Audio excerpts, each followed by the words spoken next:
So, good evening, sir. My qualification is housekeeping NC2. So, ito po yung first respondent ko or trainee. Provide housekeeping services to guests. Unit on competency po. So, yung learning outcomes niya po is alliance with other departments. So, ito po yung learning outcome na hindi pa po na-experience or hindi pa po alam ng trainee. So, hindi ko na po ito babanggitin isa-isa but naka-indicate na po dito lahat ng kailangan ng trainee.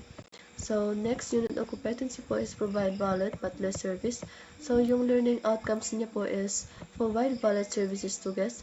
So, ito po yung hindi pa po alam ng trainee or hindi pa po na-experience.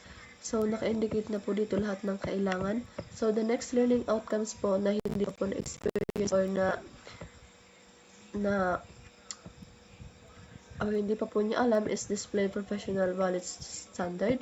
So, naka-indicate na din po. So, perform laundering function. So, ito din po yung hindi pa alam ng trainee or ng respondent. So, naka-indicate na din po. So, process laundered items. So, ito po yung learning outcomes po na hindi pa din po na-experience or hindi alam ng trainee. So, same din po, naka-indicate na din po dyan. So, the deal with handle of intoxicated guest. So, yung learning outcomes po is determine the level of intoxication. So, ito din po yung hindi pa alam or hindi na-experience ng trainee. So, same din po, naka-indicate na din po dyan lahat ng kailangan. So, for my second respondent po, provide valet butler service, unit of competency. So, yung learning outcomes niya po is provide valet services to guests.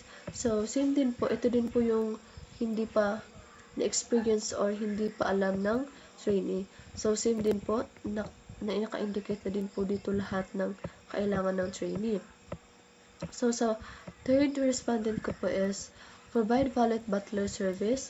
Provide butler service to guests. So, ito po yung learning outcomes niya.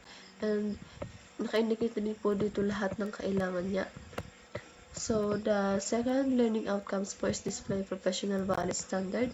So, ito po yung learning outcomes niya na hindi pa po na-experience or hindi pa po niya alam. So, same din po, naka-indicate na din po dyan lahat. So, the laundry linen and guest clothes, yung learning outcomes po is process laundered items.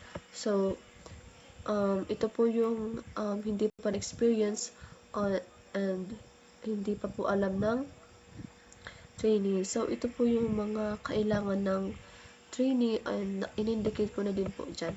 So, clean public areas facilities, unit of competency. So, yung learning outcomes po is apply cleaning technique. So, ito po, in-indicate ko na po yung lahat ng kailangan. So, deal with handle intoxicated guests. Determine the level of intoxication. So, ito po yung learning outcomes. So, ito po yung hindi pa po alam ng trainee or hindi pa na-experience. So, sa next na respondent ko po is provide housekeeping services to guests, receive housekeeping request. So, ito po yung learning outcomes na in-indicate ko po na hindi pa po alam ng trainee or ng respondent ko po. So, the next provide service housekeeping request. So, ito din po yung learning outcomes na need pa po niyang ma-experience or need malaman or hindi pa po niya ito alam. So, dyan in-indicate ko na din po yung lahat ng kailangan niya. So, the unit of competency po is provide valet butler service. The learning outcomes po na need po ma-experience or hindi pa po niya alam or hindi pa na-experience is provide valet services to guests. So, same din po, in-indicate ko na. So, yung isa pa pong learning outcomes na hindi pa po alam ng trainee or respondent is display professional valet standard. So, naka-indicate na din po. So, laundry linen and guest clothes. So, the learning outcomes po is process laundered items.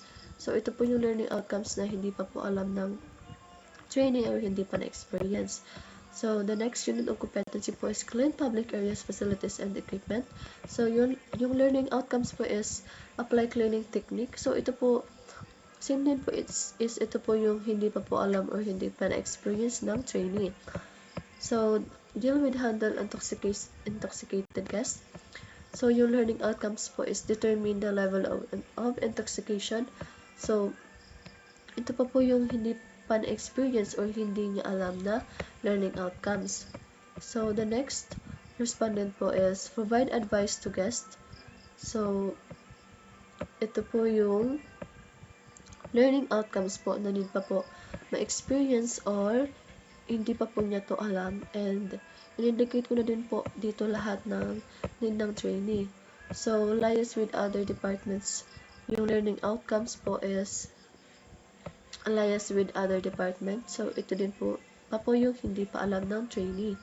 So, the next unit of competency po is provide valet butler service. So, the learning outcomes po is provide valet services to guests. So, ito po yung hindi pa po alam or hindi pa na-experience ng trainee. Display professional valet standard.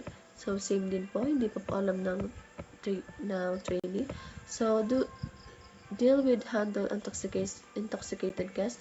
So, ito po, ito din po yung unit of competency, and the learning outcomes po na need pa po malaman or need po ma-experience or hindi pa po to alam is determine the level of the intoxication.